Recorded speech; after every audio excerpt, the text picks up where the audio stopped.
ფეხბურთი როგორც ყველაზე ვრცელი და გლობალური სპორტის სახეობა ყოველ წელს გვთავაზობს ისეთ кейსებსა თუ მოვლენებს, რომლებიც დიდი ხნის განმავლობაში ილექება გულშემატკივრების გონებაში და მასზე ნაწილობრივ გვეფიქრება. ასეთი მოვლენების დიდი ნაწილი უფრო მეტად ნეგატიურ ხასიათს ატარებს. იგივე FIFA-ს გადაწყვეტილება, რომლის მიხედვითაც 2034 წელს მსოფლიოს ჩემპიონატი საუდის არაბეთში უნდა ჩატარდეს. ეს ცხადია, ჯანსაღი წესით მიღებული შეთანხმება არ არის, ვინაიდან მსოფლიო ფეხბურთის მმართველ ორგანოს ფინანსური მოგების, ხოლო არაბებს დასავლეთში გავლენების გაღრმავების მიღების სურვილი ამოძრავებთ. დღეს 5 ასეთი ამბავი მოგიმზადეთ, რომლის გაგონებისთანავე მინიმუმ უხერხულობის და გაკვირვების შეგრძნება დაგრჩებათ. მეხუთე ადგილი კონტრაქტის ყველაზე უცნაური გაწყვეტა. თებერვალში სტამბოლურმა ბეშიქტაშმა კონტრაქტი გაწყვიტა საკუთარ აღზრდილ ნახევარმცველ ემირხან დელიბაშთან, რისი მიზეზიც გასაცნობ სოციალურ ქსელ ბამბლზე აკაუნთის შექმნა გახდა. გუნდმა ის ფეხბურთზე არასაკმარის კონცენტრაციაში დაადანაშაულა. მოთამაშე კი ამბობდა, რომ ოჯახი რომ ყოლო და ოჯახზე იფიქრებდა, ამ შემთხვევაში კი აპლიკაციაში პოტენციურ საცოლეს ეძებდა. გულშემატკივარმა ბეშიქტაში გააკრიტიკეს, რადგან ფეხბურთელებს საკუთარი საქმიანობის გარდა პირად ცხოვრებაზე ფიქრისა და აქტივობების საშუალება უნდა ჰქონოდათ. კლუბს კი ამ შემთხვევაში ზედმეტად მკაცრი პოზიცია ჰქონდა დაკავებული. 21 წლის ფეხბურთელს რეალურად არაფერი დაუშავებია და სოცქსელის საშუალებით ადამიანების გაცნობის შესაძლებლობების გამო კონტრაქტის გაწყვეტა ზედმეტად მკაცრი გადაწყვეტილებაა, რომელიც მოლაპარაკებითა და გარკვეული შენიშვნების მიცემით შესაძლოა მოგვარებულიყო.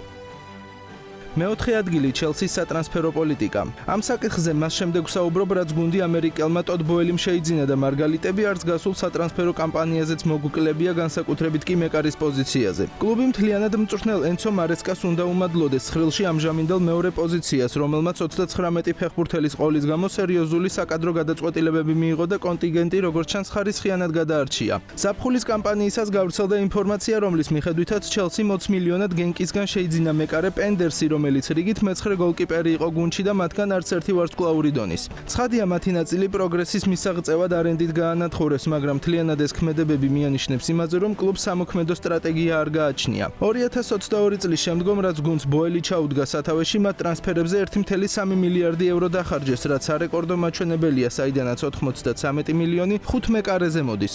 არადა ამ თანხად ერთი უმაღლესი კლასის მეკარის შეძენა თავისუფლად შეიძლებოდა, თუმცა ლურჯების ლოგიკა რაში მდგომარეობს, ამ დრომდე ამოუხსნელია. მესამე ადგილი რომაული განუკითხაობა. რომაში გასულ წელს ყველაზე ცუდი კორპორატიული მმართველობა იყო და სიტყვა გიჟური კლუბის ხელმძღვანელების მისამართით კომპლიმენტურადაც კი შეიძლება ჟღერდეს. იანვარში პოზიციიდან გაათავისუფლეს მთავარი მწვრთნელი ჟოზე მოურინიო, რომელმაც გუნდი კვლავ თავის დონეზე დააბრუნა და ცხრილშიც უმაღლეს პოზიციებს იკავებდა. წასვლისას პორტუგალიელმა თქვა, რომ რომას მმართველობაში უცოდინარი ადამიანები ისხდნენ და ყველაფერს კლუბი მალე მოიმკიდა. მის ნაცვლად კლუბის ლეგენდა დე როსი დანიშნეს, რომელმაც ასე თუ ისე საქმეს თავი კარგად ევროპა ლიგის ნახევარფინალამდე მივიდა და ჩემპიონატშიც მე-6 პოზიცია დაიკავა. ზაფხულში ტრანსფერებზე 92 მილიონი დახარჯეს და მიზნად დაისახეს მინიმუმ 4 ხელში მოხვედრა. პირველივე მინი კრიზისის დროს, როცა გუნდმა 4-დან 3 მატჩი ვერ მოიგო, ის კლუბიდან გაათავისუფლეს. მის ნაცვლად მწვრთნელის პოზიციაზე ივან იურიჩი დანიშნეს, რომელიც საერთოდ არ შეესაბამებოდა რომას სათამაშო სპეციფიკას. საბოლოოდ ისევ კრახი მივიღეთ და პოსტიდან იურიჩიც გადააყენეს. ერთი სიტყვით, სასოწარკვეთილმა მფლობელებმა დასრულებული კარიერიდან მოაბრუნეს კლაუდიო რანიერი, რომელმაც უარი ვერ უთხრა თავის უსაყვარლეს კლუბს და ამჟამად საშუალო დონეზე ათამაშებს. გარანტია კი მასაც არ აქვს, რომ შუა სეზონის დროს არ გაათავისუფლებენ. სიტუაცია ასეთია, რომში ფული საკმარისზე მეტი აქვთ, მაგრამ თამაშის სპეციფიკა არავის ესმის.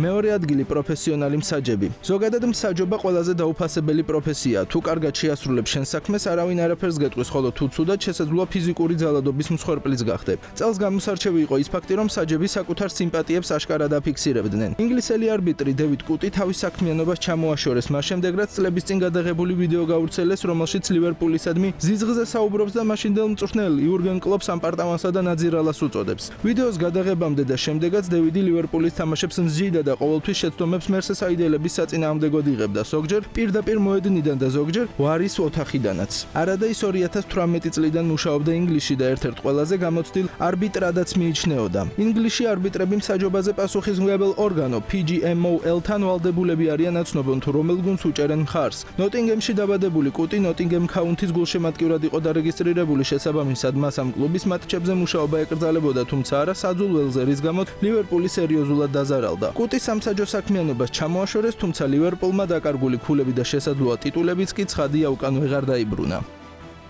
პირველი ადგილი ტოქსიკური ვინისიუსი. გულშემატკივრების მხრიდან ვინისიუსის მიმართ სიძულვილმა პიკს მიაღწია, ამაში დამნაშავე კი თავად ბრაზილიელია, რომელიც ემოციებს ვერ თოკავს და მეტოქე ფეხბურთელებსა თუ გულშემატკივრებს ისე ექცევა, როგორც საკუთარ მტერს. ხშირად აფორმებს სიმულაციის საშუალებით მომენტებს, ეჩხუბება მსაჯებს, თუმცა მოთამაშეები მაინც ფიქრობენ მასთან კარგი ურთიერთობის შენარჩუნებას. იგივე რეალის უამრავ გულშემატკივარსაც კი შესძულდა ბრაზილიელი, რასაც ოქროს ბურთის ცერემონიალთან დაკავშირებული სკანდალიც დაემატა. ვინიმ წინასწარ დაჯავშნა პარიზში გასართობად ტერიტორია, რადგან იცოდა, რომ ის იგებდა ოქროს ბურთს. თანაგუნდელებს ამ ისტორიული დღისთვის როლექსის ბრენდის საათებსაც დაჰპირდათ, თუმცა საბოლოოდ ცერემონიალამდე რამდენიმე საათით ადრე გაიგო, რომ გამარჯვებული ესპანელი როდრი ხდებოდა, რის გამოც მთელმა კლუბმა ბოიკოტი გამოუცხადა ღონისძიებას.